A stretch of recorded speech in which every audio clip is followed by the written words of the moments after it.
The Bucks won Game 1 at home without Giannis, but this time the Pacers made 16 threes and rolled 125 to 108. So, Keyshawn, had the Pacers regained control of this series? You know, Skip, I thought about this. They probably have. I mean, because they stole one, right? You still won on your home court. They controlled everything against Milwaukee this year. They go home for these two. And when you start to look at it, there is no Giannis in this situation.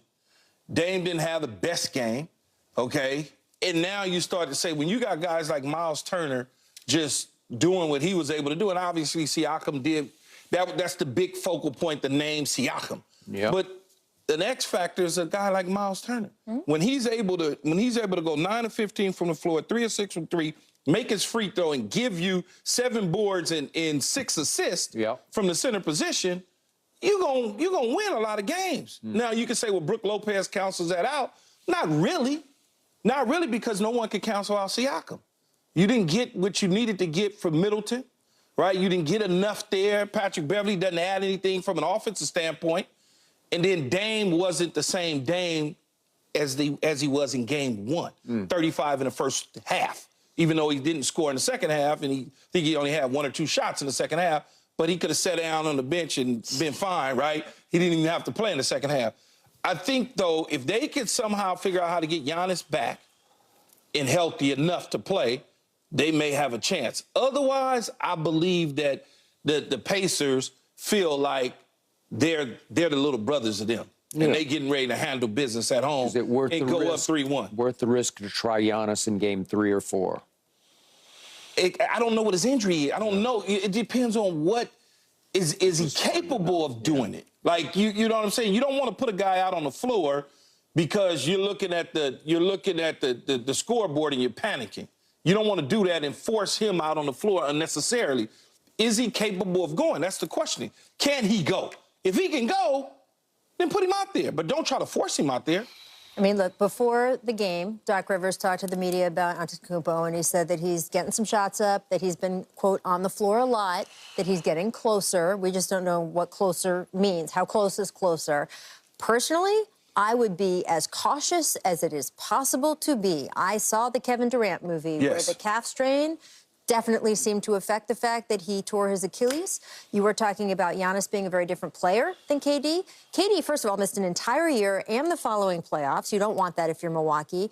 Kevin was able to largely come back the same player, but he is a different body type and a very different player than Giannis. Giannis pounds. He's a much bigger guy. He's inside. You do not want to risk an Achilles tear. That will change who he is as a player. So I would be extremely cautious, even if you have to just say, great, bad luck, season's over, didn't work out. It's not worth the cost of what you'd have ahead of you. So I would be very cautious, to your point. And there's a big difference. Running him out on the floor. There's a big difference with KD in that situation and Giannis in this one. This is first round. First round. Yeah. That was a championship. Yeah. And you know, the championship. Totally you do anything to win a title. Think about Ronnie Lott cut off his finger to play in the Super Bowl. So, you know, you do anything to win a title. Jack Youngblood, before your time, played on a broken leg. I know Jack Youngblood. It wasn't before my time. All right. A little bit. A little bit, but he's a Ram. Yeah. So, But look, without Giannis, which is where they are right now, this is the Pacers' problem. Even if they had him, the goal was efficiency with this team, because the matchup with this younger, more athletic team in the Pacers is that if you don't make your shots, all of a sudden you are giving them the ball in transition, it becomes a track meet, and the Bucks can't compete with that. Well, Giannis helps in so many ways with that goal, with that efficiency goal. He's a 2-time MVP, the entire skill set that explains. He gets those easy buckets in the paint. He draws defenses away from Damian Lillard, so Damian would be more effective. So all of a sudden, with Giannis on the floor, you're making so many more of those shots, and the Pacers are never doing what they did in the fourth quarter yesterday, which is once the offense starts to get disorganized, once just a few of those shots start to miss, well, then all of a sudden, the Pacers are on a 23-4 run because they are just bouncing up and down the court. So to me, the Bucks have to be almost perfect to take this series back. And look, they played a great game in Game 1, but I would not expect the Pacers to be as overwhelmed again as they looked in Game 1. Role players play better at home. And Tyrese Halliburton wrote a pretty big check, bulletin board material. He did. Talking about how the Pacers crowd is so much better than, he said the Bucks crowd last night was like a regular season game for the Pacers. It wasn't a playoff atmosphere. Okay. So we'll see if they pay that off, And he's too. written checks before doing Dame time to Dame, right in his face. Yep.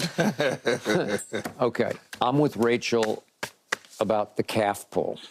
Keyshawn, you know calf pulls. Oh, yeah. They're, if I may, they're the B word to me, because once you get them, they just won't subside. They just nag and nag, and they can also re-go. They can re-pull.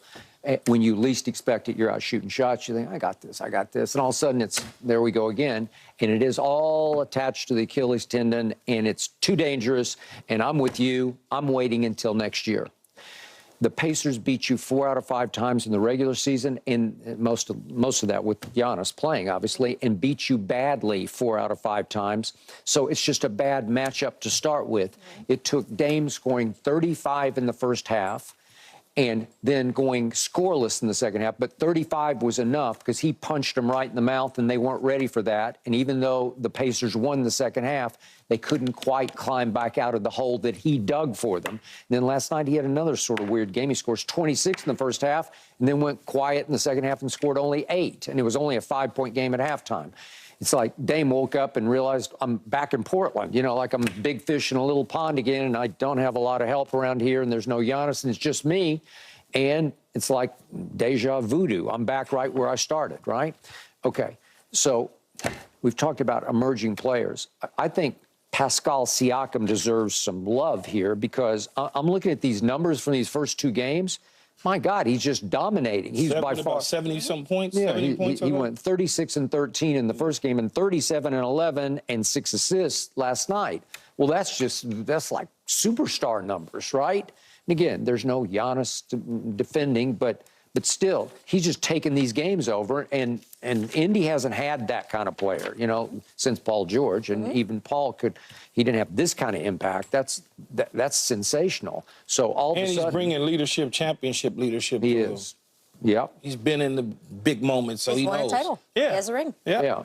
Not that he was the biggest reason. It was Kawhi. But, no, of but course. still. But when you are in it, though, Skip, is something about knowing how to approach it. That's why they always say a coach's first time in it is different than a coach who's been there before, because you know how to prepare, you know how to do certain things, and that goes the same for players. Yeah. Now back to Tyrese Halliburton. He's had 2, by his standards, very quiet games where I'm like, what are you doing, man? Like, you're better than this. He had 12 points. He did have 12 assists last night. That'll work. But he is highly capable, as you know, of going for 30-something. When he gets hot from 3, he can just got that weird 2-piece set shot, but it goes in. And so I'm looking for them to win back-to-back games and just seize complete control. Yeah, they're probably going home. I think they do win back-to-back. They go up 2-1 now. I don't know if the 4th game, again, what's the story with Giannis? That's the biggest question that the Milwaukee Bucks have got to answer, is do we run the risk of trying to insert him into the lineup and taking a chance on our future? And by the way, we saw it last night with Kawhi Leonard. It's not like the first game you have him back, he is going to be full-on 2-time MVP Giannis Antetokounmpo. He is going to be a rusty, kind of feel-it-out version of himself. So that game almost, you're not getting what you'd be wanting to get, and with the injury risk. So I don't know. Look, I'm not there. I'm not a doctor, as they say, and maybe he'll be fine. And, Damian Lillard is talking about having the same exact injury. He sat out for 2 weeks when he was in Portland. He came back. He was fine. No Achilles issue. But Dame Lillard is also a different body type and a different player than Giannis is. Absolutely. Giannis is the franchise there. He brings in the ticket money during the regular season. He is their hope of winning another title. And I don't know. I would be very, very risk-averse if I were management. Okay, so now it looks like the NBA gods are tapping the Celtics on the shoulders and saying, you got next, right? Because we look around and we say, oh, there's no Giannis. And then, wait, there's... What about the Knicks? Don't sleep on the New York Knicks. I know, They're but on there's that side of the bracket. no Jimmy and no Terry Rozier.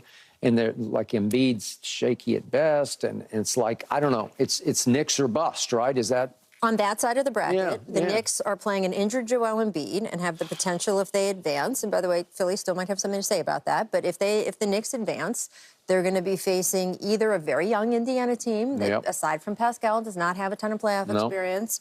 So y'all just dismissing the Cavs. Y'all don't even care about Donovan Mitchell now, huh? I would say that the Cavs put themselves in a shaky position when they threw the last game of the season so that they could go play the Orlando Magic and put themselves in the Boston Celtics side of the bracket.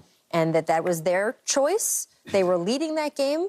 They decided they only had practically G League players out there, and then they pulled the rest of them, and they decided this is the path they wanted. So they are in line of Boston, and I would say Boston would be favored in that series. They probably will be favored, but if you know that this is your path and you're going to run a collision course to Boston, doesn't mean you're running from them, no. May mean you want them. It may mean you want them. I'm just saying that they were in a position to at least compete for that _2 spot. And the Knicks, who are in it right now, are facing a banged-up Sixers team with a hurt Joel Embiid. And then if they advance, then they are facing either a very young Pacers team or a Bucks team that is eked through the first round with an injured or just coming back from injury Giannis. It looks good for the Knicks. Yeah, I love how people in general, not you, Rachel, but people in general think about collision courses. Yeah. Because you're going to see them regardless. Whether I see them in round 1, 2, 3, I'm going to see them. I got to see them to get to the championship. So does it really matter when I see them? Well, let me ask you a question as a Lakers fan, right? So I have been saying all season, this collision course with the Nuggets, I didn't think that they could come out of that. But I could still be proven wrong, but I didn't think they'd come out of that. Yeah. Would you rather have seen the Nuggets in the conference finals or in the first round? If I'm going home, I'm going home. Really? You don't want an extra 6 weeks of playoff basketball? It's cool, but I got to see him at some point. Okay, but you wanted LeBron fresh for the Nuggets. And I wanted LeBron fresh for the Nuggets. I felt like they had a better opportunity coming off, I guess you could call it a hot streak or whatever you want to call it toward the end of the season, rolling right into the playoffs. That's what I wanted. The more time that passes, someone could get hurt on either side. Yeah, but you asking for a lot to happen with that, right? Yeah. By the way, once upon a time, I never missed a Cavaliers game back when that guy played there, and now it's the one series of all these great first-round matchups. It's like off radar for me. It's largely on MBTV, right? It is, yeah. Okay. All right, Keyshawn and I got to get into this because the theme of the week in